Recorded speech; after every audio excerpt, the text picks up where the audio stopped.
Mem izin keluar. Kenapa? Izin kenapa? Jaringan nge-lag. Izin keluar bentar. Jaringannya nge-lag. Oke. Ya. Oke. Kita mulai ya. Oke. Nah, jadi udah pada kalian baca ya papernya ya? Sudah, Mem. Sudah ya. Ini papernya tahun ini dari Nanoletters ya. Nanoletters ini bagian dari ACS. Nah, kita kan minggu lalu sudah belajar kan, ada 3 itu kan, Science Direct, RSC. Nah, ini si Nanoletter ini dari ACS. Nah, nanti kalian belajar lebih jauh tentang jenis-jenis publikasi di semester depannya. Kalau ini letters berarti dia lebih singkat. Nah, kalian lihat dia hanya 6 halaman, ya kan? 6 halaman ini pun halaman terakhir dia sudah tinggal reference ya. Jadi praktisnya sebenarnya hanya sekitar 5 halaman. Ya, hanya sekitar 5 halaman. Nah, ini papernya memang paper tidak terlalu baru ya. Dia tahun 2012. Nah, tapi tidak ada salahnya kita coba baca. Oke, coba baca supaya kita mengerti begitu ya. Maksudnya paling nggak kita bertambah vocabulary. Oke. Nah, coba saya minta salah satu dari kalian membaca judulnya. Coba Ripka. Ripka, silakan baca judulnya dulu, Ripka. Yield and shape selection of grape nano island grown on NE111. Oke, nah jadi yield and safe selection of graphene nano island grown on nickel 111. Nah, berarti kalau dari judulnya ini kira-kira apa yang kalian bisa tangkap kira-kira sekilas gitu dari judulnya?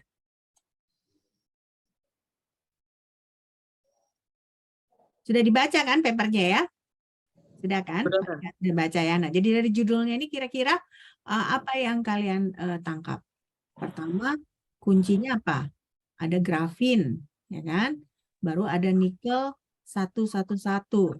Nah, jadi dari sini kita tahu bahwa grafin ini kita letakkan, ya si peneliti ini meletakkan grafin ini di nikel 111. Ya, nah nanti kalian belajar lebih jauh apa maksud 111 ini di kimia anorganik ya, kimia anorganik. Oke. Nah, sekarang coba salah satu dari kalian baca abstrak sampai di sini. Coba saya suruh, saya minta Natasha. Coba Natasha baca. Baca yang sudah saya tandain ini.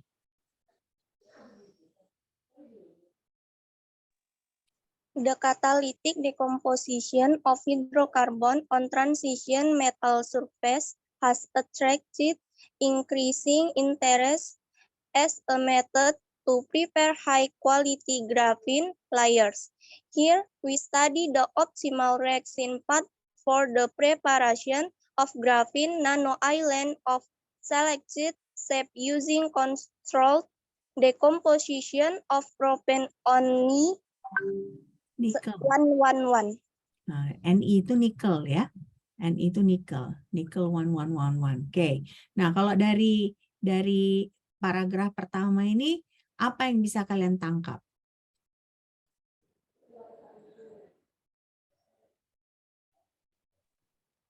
Tentang dekomposisi katalik hidrokarbon Pada logam yang telah menarik minat sebagai metode untuk menyiapkan lapisan grafen berkualitas tinggi, Mem. Oke. Nah, jadi ternyata di sini kita tahu ya kan, kita mau buat grafin ya. Bagaimana cara membuat grafin ini? Nah, peneliti ini mengatakan bahwa mereka membuat grafin ini dengan melakukan reaksi dekomposisi dari propene ya. Kalau propana dia apa itu kok propana? propana, ada yang udah belajar hidrokarbon. Kalau propana itu C berapa? Hah? C berapa? Belum tahu? Rumusnya, Mem. Ya, senyawa kimianya. C3H8. C3H8. Berarti kalau propini apa bedanya dengan propana? Apa bedanya? Itu kan bedanya apa? Propini dengan propana. Hah? Apa bedanya?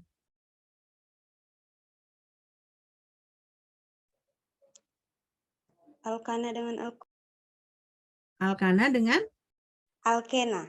alkena. Nah, jadi satu itu kalau propana dia semuanya rantainya tidak ada double bond ya. Rantainya semua single bond. Nah, tapi kalau propine ada satu yang dia merupakan rantai rangkap. Nah, jadi di sini ternyata dari sini bahwa kita bisa membuat grafin ya dengan melakukan reaksi dekomposisi dari propin. Nah, makanya kita pakai di sini nikel, karena nikel itu selalu bisa jadi katalis untuk reaksi dekomposisi gitu ya. Nah, jadi selain dia jadi tempat bertumbuhnya grafin itu, nah dia juga sebagai katalis. Oke. Nah, jadi bisa kalian tangkap kan paragraf yang ini kan dengan membaca tadi? Bisa ditangkap nggak? Bisa, Mem. Bisa, Mem. Kan? Oke. Nah, sekarang kita baca paragraf selanjutnya. Coba saya minta Chandro. Chandro minggu lalu dipanggilin tidak respon ya. Nah, coba Chandro baca.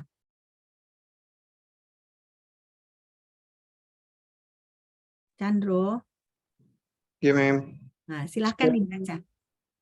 Scanning tunneling microscopy performed at the front. Text of the reaction provides insight into the interpreter and thus the pattern.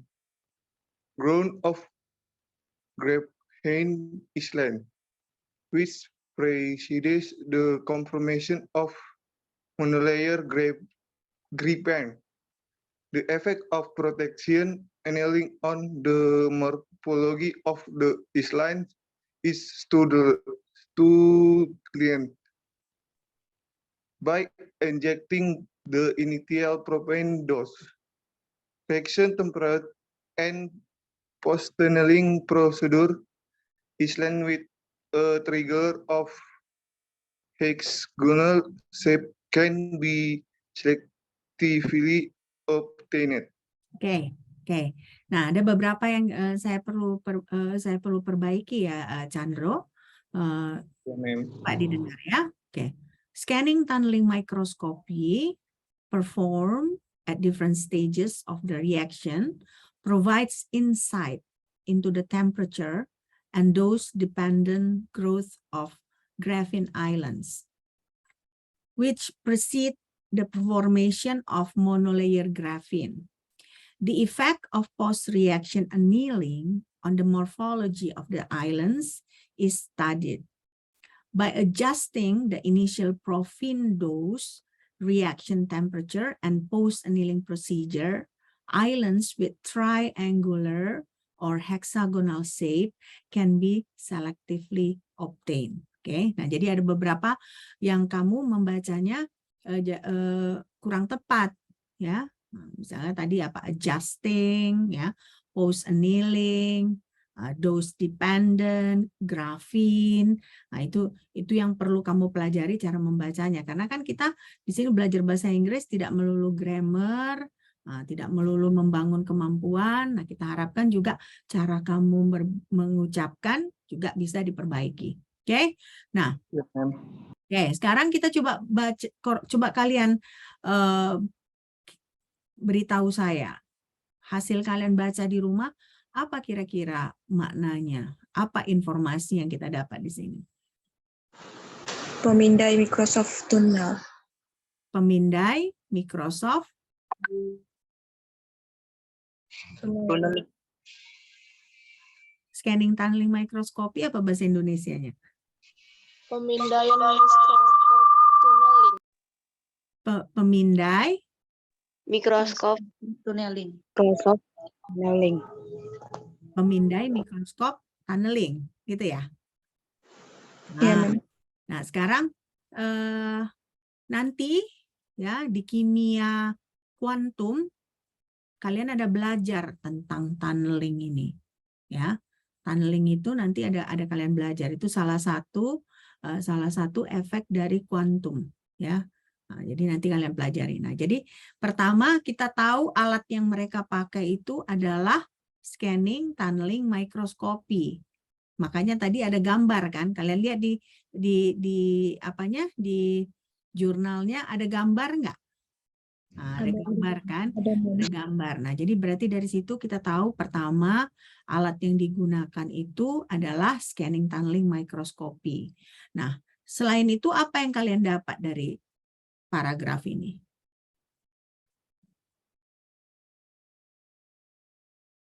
Selain jenis alatnya.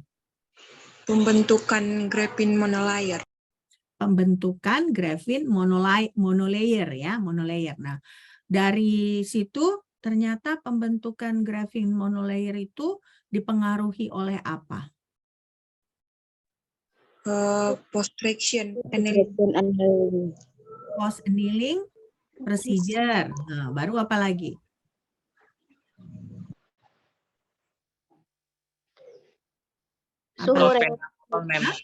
Propena awal. Dosis dari propennya kan, propennya, dosis propennya. Baru apa lagi? Reaksi. Jadi ini 3 hal yang mempengaruhi pembentukan grafinnya ya. Pertama, dosis dari propennya. Kedua, suhu reaksinya. Ketiga, sesudah selesai dimasukkan dosinnya, selesai terbentuk islandnya itu, kan dia harus dipanaskan. Nah, annealing itu artinya dipanaskan sampai suhu tinggi.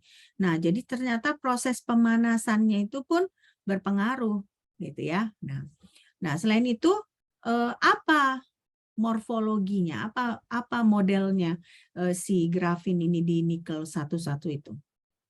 Apa bentuknya? Segitiga. Heksagonal. Segitiga dan heksagonal. Nah, dari sini kita bisa lihat kan berarti bahwa ketika kita misalnya melakukan reaksi, nah, reaksinya itu kita lakukan di nikel 111. Nah, kalau nikel 111 ini walaupun dia logam, nah dia bentuknya seperti kristal. Ya, seperti kristal. Nah, karena kita tumbuhkan grafin ke nikel 111 ini, nah, kenapa dia bentuk segitiga atau heksagonal? Karena dia mengikuti bentuk nikel 111. Ya. Nah, nikel 111. Nah, apa pentingnya menurut kalian grafin ini? Ada pernah dengar nggak kalian? Kenapa sih penting belajar grafin ini?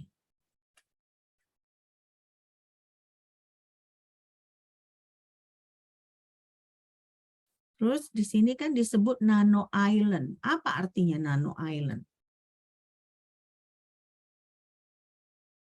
Kenapa dia nano island? Itu menunjukkan apa dia nano island? Island apa? Bahasa Indonesianya. Pulau. Pulau. Kalau nano, apa maksudnya nano? Bukan nano-nano permen ya. Ini nano. Nah, nano island itu apa artinya? Kalau saya bilang nanometer, kalian ngerti nanometer? Nanometer apa bedanya dengan meter? Nanometer. Gitu. Mikrometer, nanometer, meter. Jadi kalau misalnya kita konversikan nanometer ke meter itu berapa? Bagaimana? Berapa banyak? 1 nanometer itu berapa meter? Coba lihat Google. 1 nanometer sama dengan berapa meter?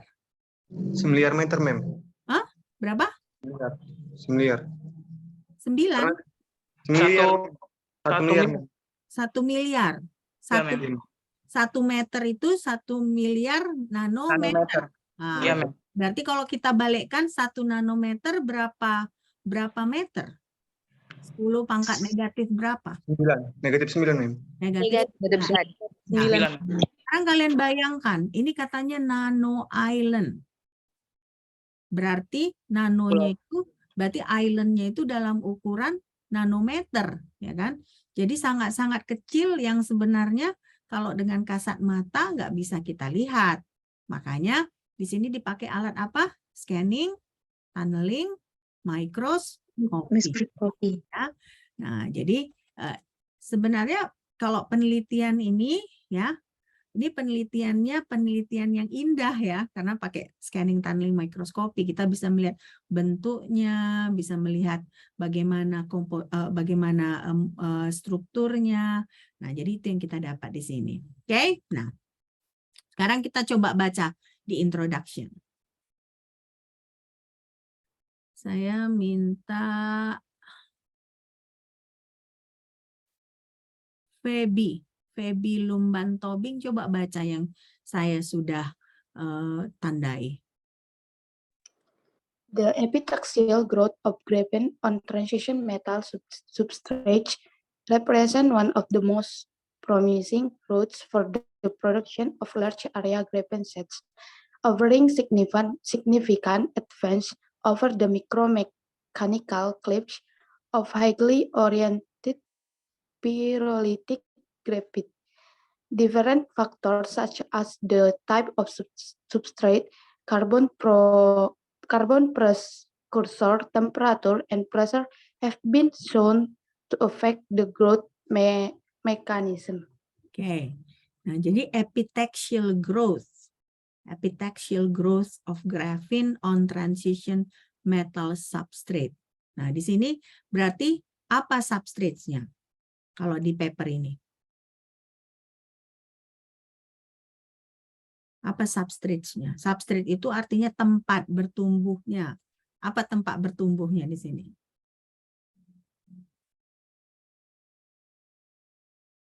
Nikel 111 ya. Nah, nikel 11 ini adalah substratesnya, tempat bertumbuhnya. Sementara grafin yang mau kita tumbuhkan kan. Nah, jadi kalau dari sini, dari paragraf ini apa yang kita bisa dapat?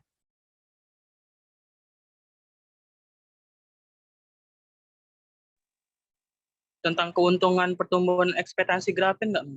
Nah, jadi di sini pertama yang kita bisa dapat bahwa penelitian ini memang tujuannya mau membuat grafin, ya kan? Grafin dengan area yang luas, ya kan? Nah, karena dari mana kita tahu kan di sini kan large area graphene sheets. Berarti si grafin ini mau dibentuk seperti kertas, ya. Nah, kertas, dia panjang. Nah, sekarang kalau di sini berarti katanya bagaimana? Apa yang mempengaruhi pertumbuhan itu? Apa yang mempengaruhi pertumbuhan dari grafin itu? Jenis substrat, Prekursor karbon, suhu dan tekanan, mem. Jadi jenis substratnya, karbon prekursornya, suhunya, dan tekanannya. Nah, ternyata mempengaruhi pembentukan dari grafin ini. Nah, kalau di paper ini tadi kalau dari abstrak, apa substratnya tadi saya bilang? Nikel 111. Nah, nikel 111. Karbon prekursornya apa? grafen nggak? Bukan, grafin kan produknya. Nah, jadi dibuat dari apa? Karbon precursor itu grafin itu dimulai reaktannya apa? Propin, ya kan? Tadi kan ada kan propin kan? Nah, jadi karbon prekursornya di sini propin. Nah, sementara di abstrak ini kan tadi tidak dikatakan berapa suhunya ya, tidak dikatakan, cuman disebutkan bahwa nanti suhunya dengan post annulingnya itu mempengaruhi ya. Oke. Nah, jadi dari sini kan kalian kira-kira tahu bahwa memang tujuan dari paper ini, ya kan, mau mencari tahu bagaimana membuat grafin yang dia bisa lebar dalam bentuk kertas. Nah, grafin ini nanti dipakai untuk industri semikonduktor. Apa itu semikonduktor? Nah, HP kalian ini kan banyak pakai semikonduktor, ya. HP, otak dari cellphone kalian, otak dari laptop kalian, nah itu semua memakai semikonduktor, ya kan? Nah, TV juga, TV kan sekarang makin lama makin tipis, malah ada smart TV itu berarti kan bisa apa? Bisa ngambil internet kan, bisa pakai WiFi kita nonton YouTube dari TV. Nah, itu semua memakai semikonduktor. Nah, ternyata penelitian itu menyatakan bahwa grafin ini adalah salah satu material yang semikonduktor yang bagus gitu, ya. Oke. Nah, sekarang coba saya minta salah satu dari kalian membaca paragraf ini. Coba. Sel sila. Benar saya menyebutnya sel sila, ya. Sel sila silakan, sel sila Ramadona. How far along Graves' epital on metal has been studied for a long time. Canal that about the nucleus and growth kinetics, with ultimate determine its quality and structure, is still limited.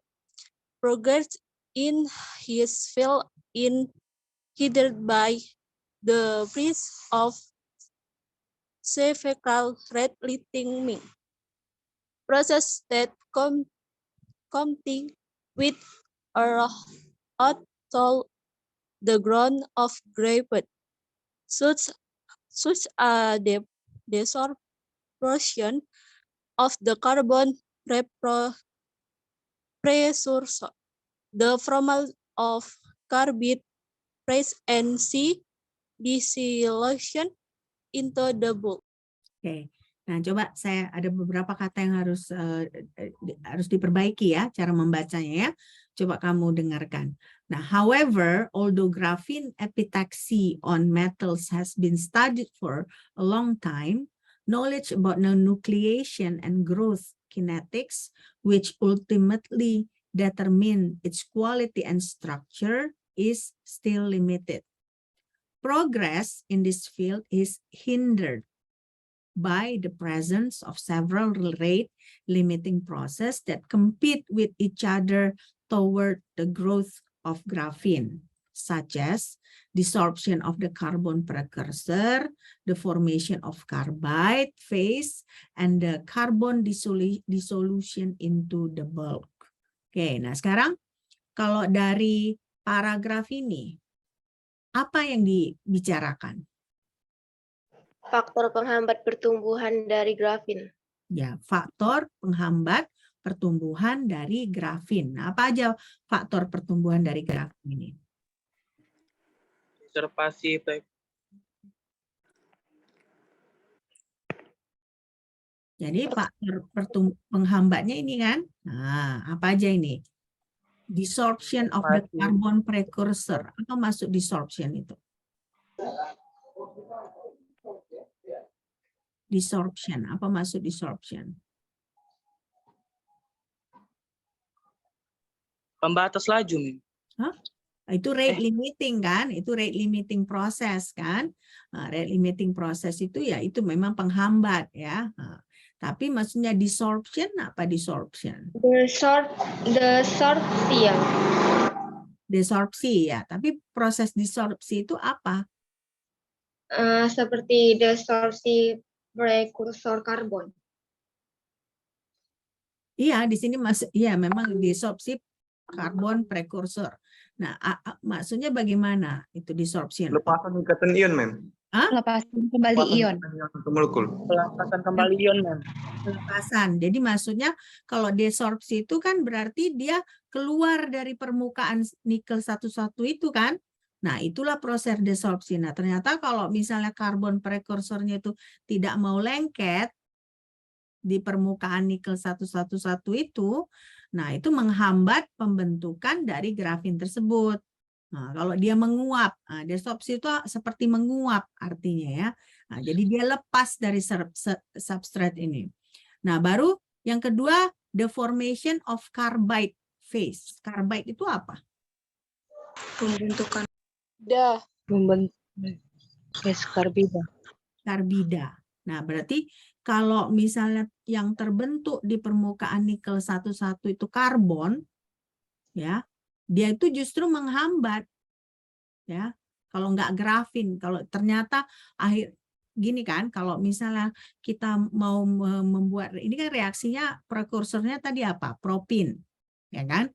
Propin ini kan mau kita lakukan reaksi, ya, reaksi dekomposisi agar terbentuk grafin di nikel 111 ini. Nah, ternyata misalnya proses dekomposisinya ini nggak lengkap gitu. Jadi bukan grafin yang terbentuk, tapi karbida. Nah, ternyata karbida yang terbentuk itu menghambat pembentukan grafin. Oke. Nah, kalau yang ini yang terakhir, carbon dissolution into the bulk, apa artinya? Pelarutan karbon dalam curah. Curah. Jadi maksudnya berarti si karbonnya itu tidak menjadi grafin, karena kan si propin ini sebenarnya sumber karbon untuk pembentukan grafin, ya kan.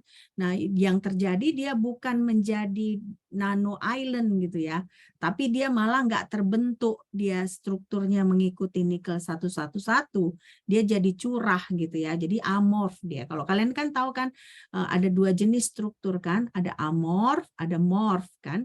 Nah, dia jadi amorf gitu, nggak berbentuk, jadi bulk. Nah, akibatnya nggak bisa terbentuk grafin itu. Nah, inilah yang kita dapat informasinya dari paragraf yang tadi.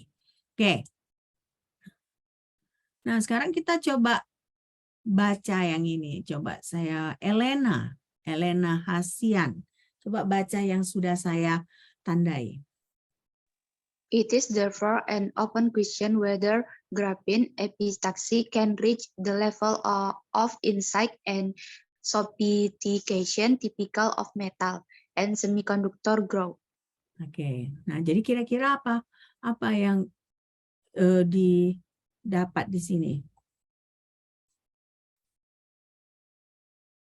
Epitaksi grafin dapat mencapai tingkat wawasan dan kecanggihan yang khas dari pertumbuhan logam dan semikonduktor.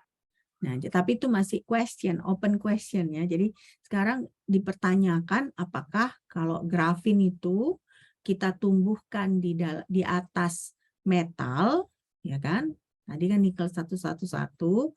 Nah, kalau epitaksi itu kan maksudnya berarti pertumbuhan grafin itu mengikuti struktur dari nikel 111, ya kan? Sekarang dari situ itu masih open question, apakah bisa kalau misalnya seperti mengikuti metal di atas metal atau semikonduktor growth, ya. Oke.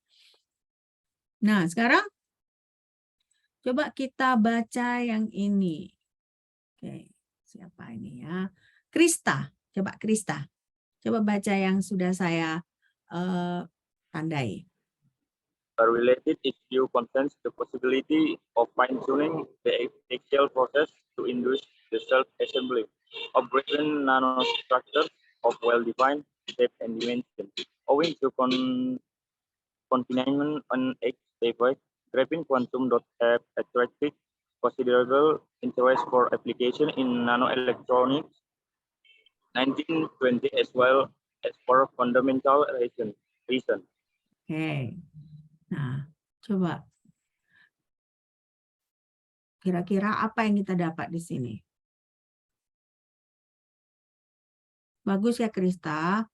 Cara membacanya cukup bagus ya. Masih ada beberapa yang kurang tepat, tapi cukup bagus. Oke, nah sekarang kira-kira apa yang kita lihat, kita baca dari sini? Apa yang kita dapat? Masalah yang terkait menyangkut kemungkinan penyetelan proses stasial. Coba angkat tangan dulu kalian. Jangan semua baca. Semua menjawab. Coba angkat tangan. Siapa yang mau menjawab?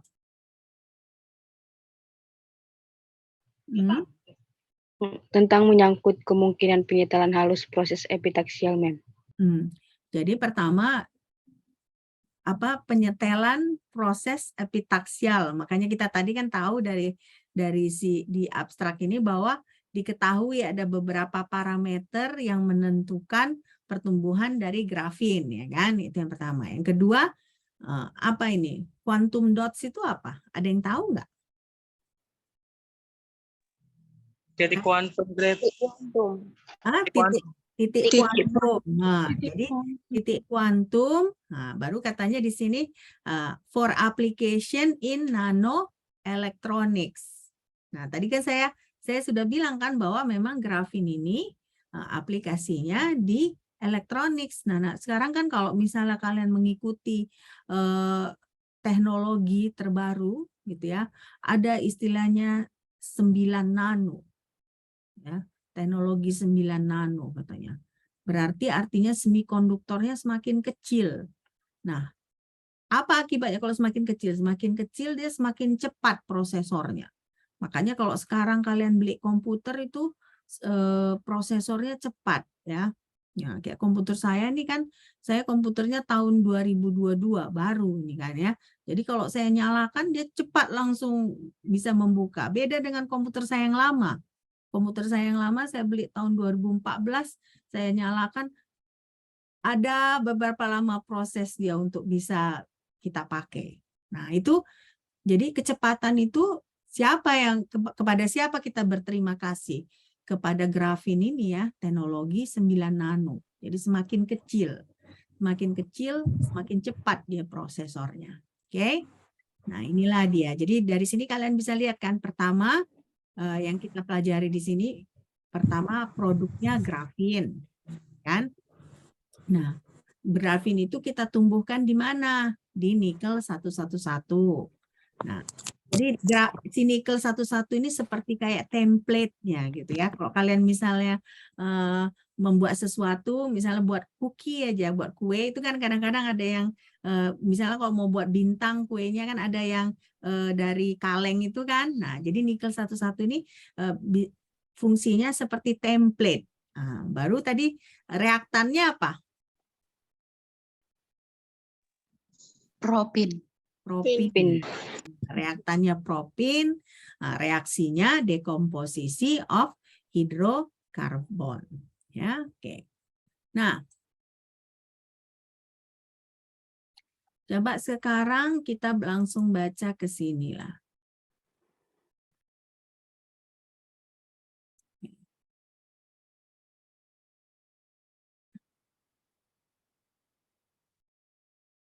Natasha Dwiyanti. Coba baca Natasha. In this paper, we develop a method to grow graphene nanoisland on a nickel 111 surface with selected shape, dimension up to 300 nanometer quadrat, and optimal edge quality. Using scanning tunneling microscopy, we present a systematic investigation of the growth parameters that affect the yield, structure, size, and shape of submonolayer carbon island on nickel 111 following the deposition of propene C3H6 at room temperature. Oke. Nah, kalau jadi dari sini berarti kira-kira si paper ini mau berbicara apa? Berarti Metode untuk menumbuhkan nano. Untuk menumbuhkan grafin pada permukaan. Metode untuk menumbuhkan nano island dari grafin ya. Nah, nano island dari grafin. Nah, jadi paper ini sebutkan berapa luasnya si grafin itu.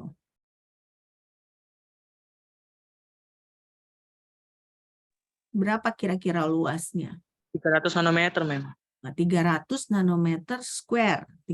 Jadi cara bacanya kalau gini nanometer pangkat 2 nanometer square.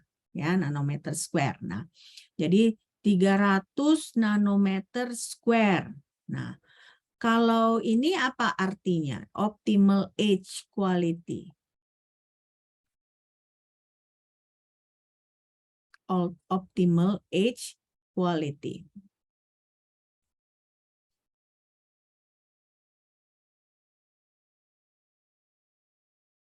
Apa artinya optimal edge quality? Edge apa? Tepi. Tepi. Nah, quality, kualitas. Optimal berarti optimum. Nah, jadi makanya tepinya itu dia rapi gitu ya. Nah, kalau kalian lihat gambarnya ini kan, dia kan rapi dia tepinya. Nah, ini dia. Ya kan? Begitu misalnya di zoom, ini kan di zoom kan, nah ini dia, ya kan rapi, jadi rapi dia. Oke, nah sekarang kita masuk ke ini.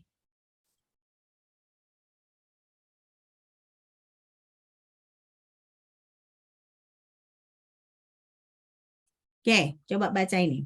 Entin Manulang ya, Manulang ini. Entin Manulang, coba.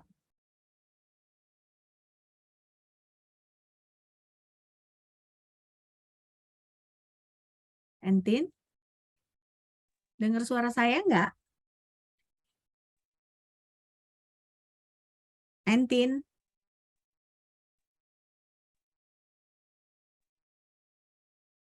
Entin Manulang.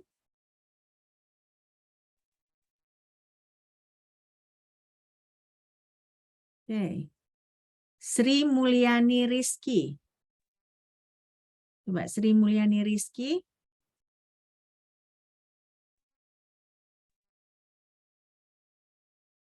Sri Mulyani Rizky.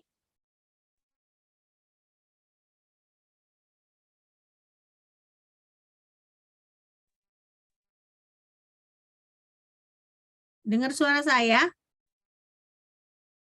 Dengar, Mem. Dengar. Siapa ini? Si Sri.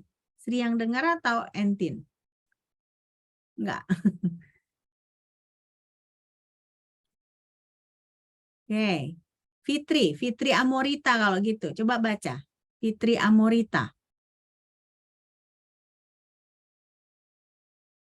Nah, kalau bisa diusahakan ya, walaupun kita kelas online, diusahakan jangan sambil-sambil tidur ya.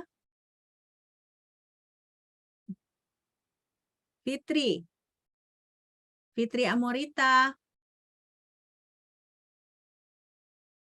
Sri Mulyani.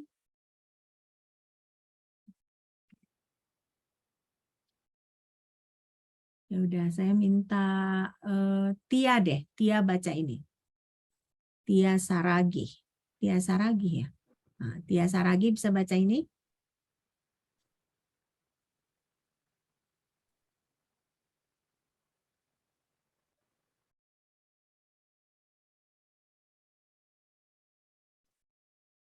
Tia?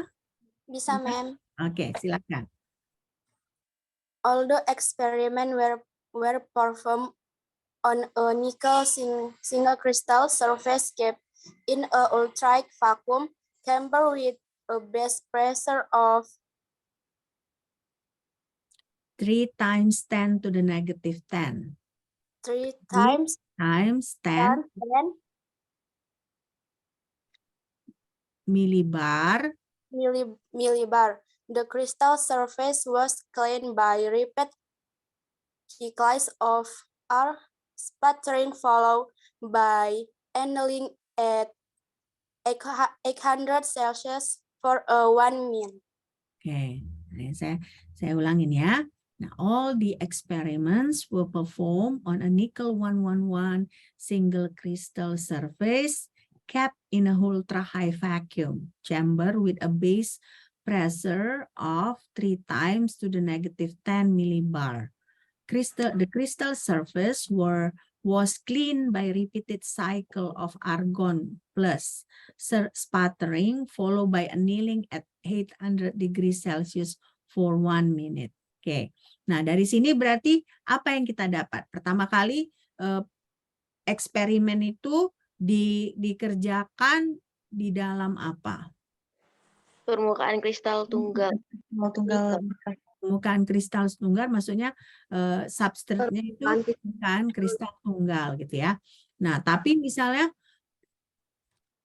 eksperimennya itu dilakukan di ruangan biasa atau di tempat khusus? Di ruangan vakum ultra tinggi, Mem. Di ruangan vakum ultra tinggi. Jadi misalnya kalau ini kan katanya 3 kali 10 pangkat negatif 10 milibar, ya kan? Kalau kita di sini ruangan biasa, kira-kira tekanannya berapa? Ada yang tahu? Berapa? Room temperature itu berapa tekanannya? Maksudnya biar kalian punya gambaran seperti apa sih 3 kali 10 pangkat negatif 10 milibar itu. Berapa room temperature itu? Kalau misalnya sekarang kan ini kita suhunya sekitar... Kamar. Nah? Di suhu kamar kan, Mem? Suhu kamar. Berapa tekanannya? 20 sampai 25 derajat Celcius, Mem. Suhunya ya kan? Nah, tekanannya?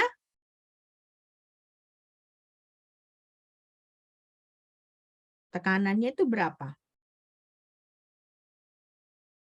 Tekanannya itu biasanya 1 atm. Ya, 1 atm, 1 atmosfer. Nah, tapi kalau 1 atmosfer itu sekitar 760 torr, ya kan? Sekitar 760 torr. Nah, jadi kalau misalnya disebutnya 3 kali 10 pangkat negatif 10 torr, itu mungkin sekitar 3 kali 10 pangkat negatif 8 torr. Ya. Nah, jadi kalian bayangkanlah, jadi bandingkan antara 760 torr dengan 10 pangkat negatif 8 torr. Nah, kebayangkan kalau kita di sini kan tekanannya sekitar 760 torr. Jadi penelitian ini dilakukan di ruangan yang sangat-sangat rendah tekanannya. Jadi hampir seperti kalau kita ke ruang angkasa, ya kan? Kalau ke ruang angkasa kan kita gimana? Tekanannya kan rendah kan, kita bisa melayang gitu kan. Nah, jadi ini makanya penelitiannya ini dilakukan di dalam chamber, ya. Di chamber itu tekanannya sangat rendah. Oke. Nah, sekarang ini apa maksudnya yang ini? The crystal surface was cleaned by repeated cycle of argon plus sputtering, followed by annealing at 800 degrees Celsius for 1 minute. Permukaan kristalnya dibersihkan dengan siklus berulang kali. Permukaan kristalnya dibersihkan dulu, Mem. Dibersihkan. Pada suhu 800 derajat Celcius selama 1 menit. Jadi pertama itu permukaan kristalnya dibersihkan, tapi ini beda kalau kita praktikum sekarang, kita bersihkannya pakai apa? Pakai air, ya kan? Nah, kita pakai air, baru mungkin kalau kita mau kering dia nggak ada air, kita masukkan ke oven, ya kan? Nah, karena kita pakai gelas kimianya itu tahan oven, nggak apa-apa. Nah, tapi di sini kan kita bekerjanya di tekanan yang sangat-sangat rendah, ya. Jadi nggak mungkin kita membersihkannya pakai air. Nah, jadi dibersihkannya pakai apa? Dibersihkannya pakai sputtering. Nah, sputtering itu bagaimana? Jadi permukaan itu dibombardir pakai argon plus. Jadi ion argon. Nah, argon itu gas apa? Kalau kalian lihat di sistem periodic table. Gas apa itu argon?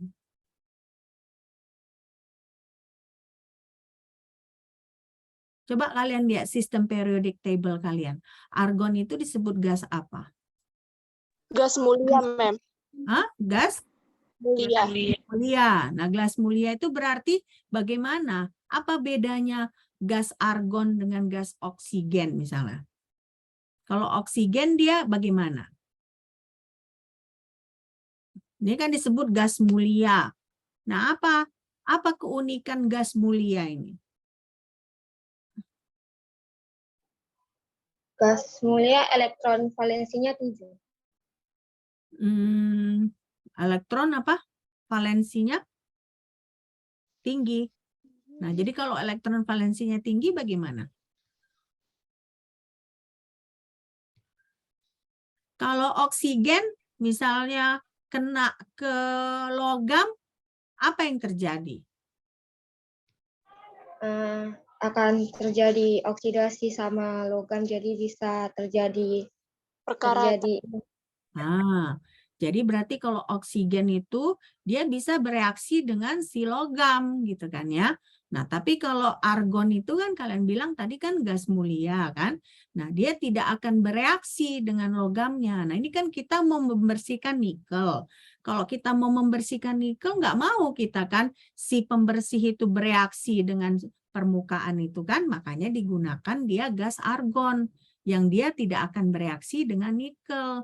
Jadi bagaimana caranya? Jadi argon itu kan dia kalau argon plus itu dia dengan kecepatan tinggi ya, dia akan menyentuh si nikel itu sehingga kalaupun ada pengotor di nikel itu dilobanginya gitu. Jadi ada proses tumbukan antara ion argon dengan permukaan nikel ini ada tumbukan sehingga pengotornya itu keluar.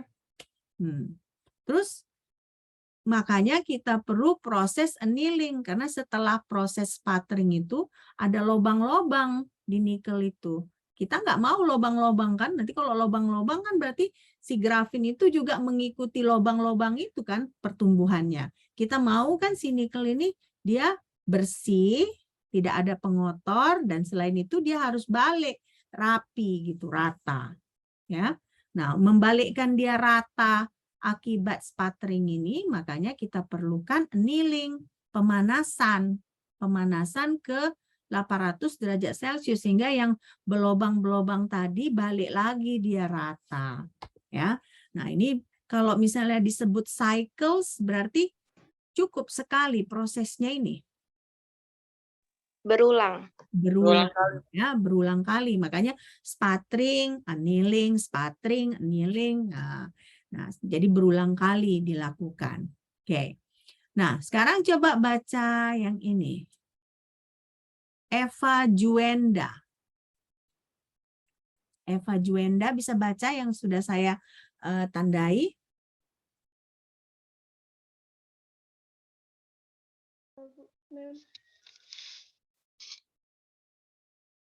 The surface temperature was measured through the experiment using a pyranometer intake IGA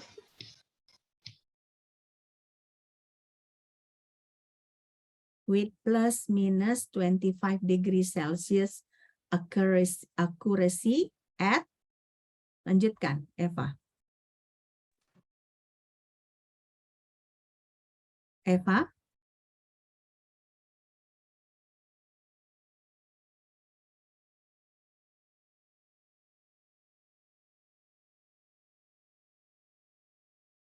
Ada masalah, Eva?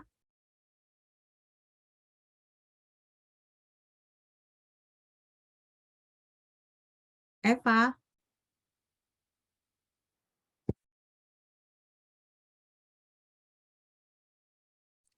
Oke, mungkin Eva ada kendala ya.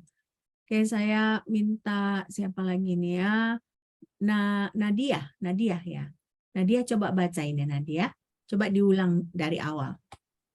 The surface temperature was measured throughout the experiment using a pyrometer or impact IGA 1400 with plus min 25 derajat Celcius accuracy at 4500 derajat Celcius and plus min 2 at 500 derajat Celsius. Topographic images of the surface were obtained using a variable temperature scanning tunneling microscope or STM and process using the WSXM software. Oke. Nah, jadi kalau dari paragraf ini, maksudnya dari bagian ini, informasi apa yang kita dapat? Ringkasnya aja. Nggak usah terlalu detail. Apa yang pertama, apa yang bisa kita dapat? Suhu permukaan, Mem. Suhu permukaan di Suhu, berarti suhunya itu diukur memakai alat pirometer ini, gitu kan? Nah, selebihnya ini hanya menyatakan bahwa keakuratannya itu plus minus 25 derajat Celcius pada 450 derajat Celcius. Baru plus minus 2 pada 500 derajat Celcius. Nah, jadi ini paragraf ini hanya menyatakan ada 2 alat yang kita pakai ya. Jadi pertama, pengukur temperatur itu adalah pirometer. Nah, sementara untuk mengambil gambar kita pakai apa? Mikroskop tunneling, Mem. Scanning tunneling mikroskop.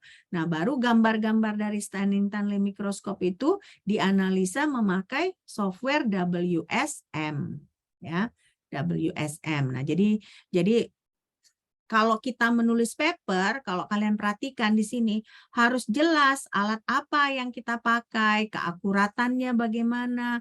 Nah, kalau misalnya kita menganalisa sesuatu memakai software, juga kita harus sebutkan, ya, sebutkan software. Misalnya nanti kan kalian kan anak non kependidikan. Nah, misalnya kalian ambil penelitiannya dengan Bu Junifa gini contohnya ya. Terus kalian kan mendapatkan banyak misalnya grafik-grafik dari proses misalnya BIT ya, BIT. Nah, grafik-grafik itu misalnya kalian gambar pakai software Origin. Ya kan? Nah, software Origin itu harus kalian sebutkan di paper kalian bahwa analisa data kalian, proses penggambaran dari grafik-grafik kalian menggunakan software Origin. Jadi jangan lupa ya, jangan lupa kalian sebutkan di papernya. Oke? Nah, sekarang kita baca ini. Oke. Renjana, Sekar. Bisa nggak baca ini, Renjana? Bisa, Ma'am. Oke, silakan Renjana. After the cleaning procedure, the nickel crystal present less than 0.01 monolayers of carbon contamination in the form of nickel carbide. Such a minor contamination did not affect the growth process in a measurable way, as verified by an absence of graphene nucleation upon annealing to 500 Celsius. Oke, nah jadi di sini informasi apa yang kita dapat di paragraf ini?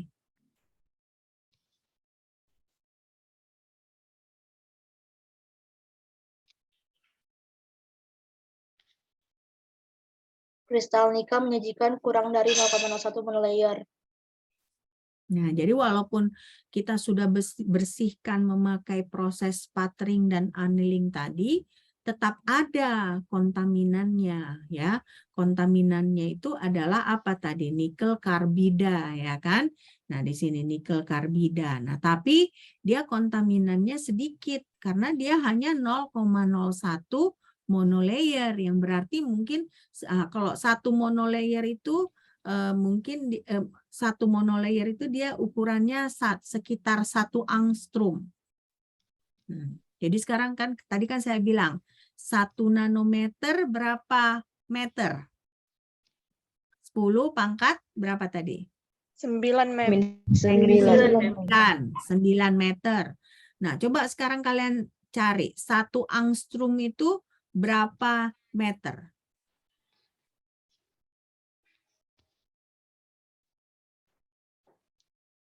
Satu angstrom. Tahu tulisan angstrom kan? Tahu kan? A-N-G-S-T-R-O-M, angstrom. Nah, 1 angstrom itu berapa meter dia? 1 kali 10 pangkat minus 10 meter, Mem. Meter, Mem. 1 kali 10 pangkat negatif 10 meter. Nah, jadi kita bisa dia satu monolayer. Nah, berarti kalau 0,01 monolayer itu 1 kali 10 pangkat negatif 12 meter. Nah, jadi berarti kita bisa abaikan. Nah, makanya di sini dia sebutkan bahwa walaupun sudah dibersihkan berapa kali pakai proses sputtering dengan annealing, dia tetap ada kontaminasinya, si nikel carbide itu 0,01 monolayer. Tapi kan karena sangat-sangat kecil, sangat-sangat tipis dia, itu bisa diabaikan karena ternyata tidak mengganggu pertumbuhan dari grafinnya. Oke.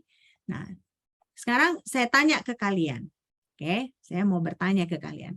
Dari kita baca paper ini, ada nggak kalian dapat kata-kata baru? Kata baru apa? Vocabulary baru apa yang kalian dapat dari baca paper ini sampai di sini? Ada yang mau volunteer? Dapat kata-kata baru apa? Atau semua udah pernah kalian dengar? Enggak kan? Pasti ada kan kata-kata barunya kan? Jadi yang kata-kata baru yang paling berkesan di sini, apa yang paling berkesan? Yang paling grafin, ya. Satu grafin, baru apa lagi? Triangular, Mem. Apa? Triangular ini. Iya, jadi bagi kalian juga triangular kata yang baru karena biasanya triangle kan. Triangle kan segitiga. Nah, triangular itu berarti dia hanya menyatakan bahwa bentuknya seperti segitiga gitu ya. Nah, jadi grafin, triangular, nah baru apa lagi? Kata-kata baru. Nano island ini enggak kata baru bagi kalian? Kata baru. Kata baru kan, nano island. Nah, bagaimana dengan epitaksi? Kata baru. Kata baru, ya kan? Epitaksi. Nah, prekursor? Kata baru. Kata baru kan? Jadi semua ini kalian lihat kan, ketika kalian membaca paper, ini kalian belum selesai loh baca papernya. Baru dari abstrak dan introduction yang sampai di sini. Nah, mungkin ada sekitar, nggak tahu, kalau saya rasa ada mungkin sekitar 20 kata baru yang kalian dapat nggak? Ada nggak? Ada, Mem.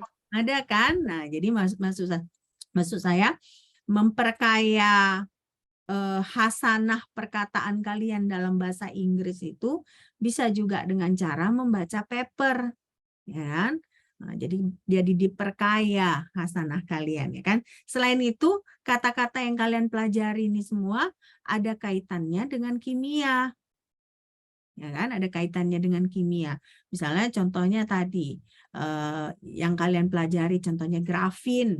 Nah, grafin itu kan istilah kimia kan? Nah, atau misalnya kalian yang epitaksi. Nah, epitaksi ini pelajaran kimia, ya, bahasa Inggris kimia. Oke. Nah, sekarang kita baca lagi.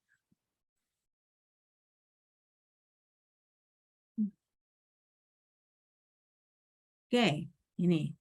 Siapa saya mau minta tolong ya bacakannya. Feby. Feby belum baca tadi kan, Feby? Sudah, Mem. Udah ya? Oh, Feby udah tadi ya? Oke. Siapa ya?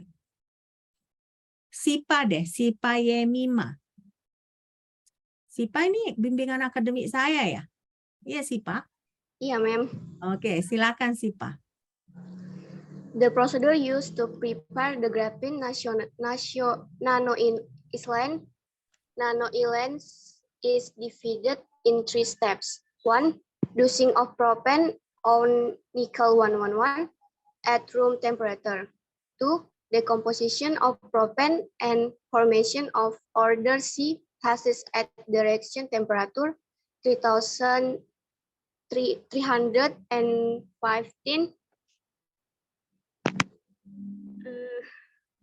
Apa-apa, coba lanjut aja. Nomor 3.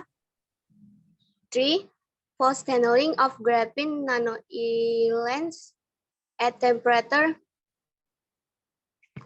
415 more. Dah nggak apa-apa. Saya baca ya. Ya, cara membacanya gini. The procedure used to prepare the graphene nanoisland is divided in 3 steps. First, dosing of propane on nickel 111 at room temperature. Second, decomposition of propene and formation of ordered carbon phase at the reaction in between 350 and 600 degrees Celsius. Jadi bacanya buat aja bahwa nilai suhu reaksinya adalah di antara 350 dan 600 derajat Celsius, ya kan? Third, post annealing of graphene nanoisland at temperature in between of 450 and 650 degrees Celsius. Oke. Nah, jadi kalau dari sini apa yang kita dapat? Prosedur dalam mempersiapkan nanoisland. Prosedur dalam mempersiapkan nanoisland. Jadi yang pertama itu apa prosedurnya? Dosis promena nikelnya. Nah, dosing katanya. Dosing itu apa artinya dosing? Dosing itu Dosis, ma'am. Dosing itu bukan dosis, jangan salah kalian ya. Dosing itu artinya memasukkan si propin itu ke dalam chamber itu. Ya kan? Chamber itu tadi nggak ada si propin. Jadi setelah si nikel 111 tadi dibersihkan, baru kita masukkan si propin ini. Nah, propin ini dalam bentuk gas dia ya. Jadi jangan kalian bayangkan propinnya dalam bentuk cairan. Nah, si propinnya dalam bentuk gas. Nah, dimasukkan ke dalam chambernya pada suhu apa ini? Suhu kamar. Suhu ruangan ya, suhu kamar. Berarti kita tidak sambil memanaskan. Nah, baru sesudah dimasukkan si propinnya, yang kedua apa yang dilakukan? Dekomposisi propin pada pembentukan fase karbon. Berarti dekomposisi dari propin. Jadi bedanya apa dengan 1 dengan 2? Kalau 1, si propin itu dimasukkan pada suhu ruang. Yang kedua itu ketika kita mau melakukan proses dekomposisi propin ini, kita naikkan suhunya, ya kan? Nah, berarti suhunya itu paling rendah itu 350, paling tinggi 600 derajat Celcius. Jadi nggak boleh suhunya lebih tinggi dari 600 derajat Celcius. Kalian lihat nih kan lambangnya ini kan ada sama dengan kan? Berarti boleh sampai 600 derajat Celcius, tapi tidak boleh di atas 600 derajat Celcius. Nah, ini juga suhunya boleh 350 derajat Celcius, tapi nggak boleh lebih rendah dari 350 derajat Celcius. Ya. Nah, yang ketiga ini apa? Post annealing of graphene nanoisland. Post annealing, annealing apa artinya?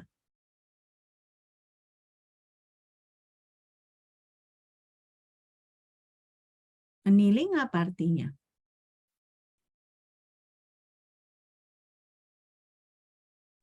Catatan nggak sih? Kenapa? Catatan. Cacat apa? Annealing artinya pemanasan lagi gitu ya. Annealing artinya pemanasan lagi. Jadi ini kan sesudah ada proses dekomposisi ini kan kita panaskan. Nah, baru sesudah kita panaskan kita dinginkan. Nah, maksudnya dinginkan kita biarkan aja sampai temperaturnya turun lagi. Nah, baru sesudah itu kita panaskan lagi sampai suhu 650 derajat Celcius. Nah, itulah post annealing, ya kan? Nah, jadi di situ kita bisa lihat ada 3 proses yang penting di sini. Oke. Nah, ini paragraf terakhir kita baca, sesudah gitu kita akhiri perkuliahan kita. Coba kalian baca ya. Oke.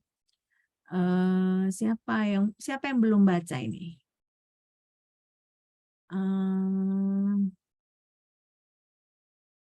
Siapa ya? Aptrinisa belum ya? Aptrinisa belum baca ya? Belum, Ma'am. Oke, silakan Akrinisa.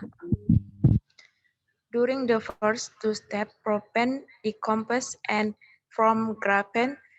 During the third step, surface and bulk see carbon diffusion compete, determining the yield as well as the varying size and shape the graphene nanoisland.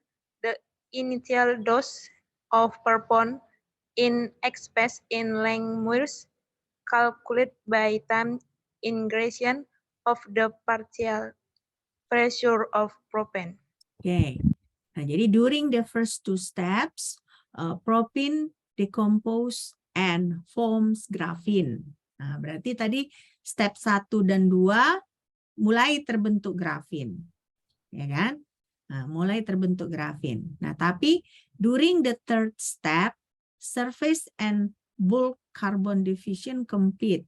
Nah, jadi berarti jadi difusi dari karbon sama karbon pada permukaan itu saling bersaing gitu. Kalau misalnya lebih banyak karbon diffusionnya, itu yang nggak jadi grafin itu. Nah, jadi yang kita mau apa? Yang kita mau surface-nya, karena grafin itu kan kita mau bentuknya seperti kertas, ya, mengikuti permukaan dari nikel. Tapi kalau dia carbon diffusion, berarti dia ke dalam masuk ke dalam nikelnya. Kita nggak mau seperti itu, karena kita nggak mau membuat nikel karbida, tapi kita yang mau buat adalah karbon pada surface. Nah, grafin itu kan pada dasarnya karbon pada permukaan, bentuknya tipis, nah dia seperti kertas gitu. Nah, jadi dari sini kita tahu bahwa pada step 1 dan 2 sebenarnya grafin sudah terbentuk. Nah, tapi supaya dia terbentuk luas, yang menentukan itu adalah step ketiga. Jadi kalau kita tidak lakukan post annealing, grafinnya itu dia seperti kayak patches, ya. Patches kalian tahu kalau misalnya ada kain gitu kan, dia satu kain, dua kain itu digabung jadi satu, nah itu patches. Nah, jadi dia jadi patches. Tapi kalau misalnya post annealingnya bagus, nah dia jadi luas dia. Makanya tadi bisa berapa? 300 nanometer kuadrat. Oke. Nah, sampai di sini apa tanggapan kalian tentang paper ini?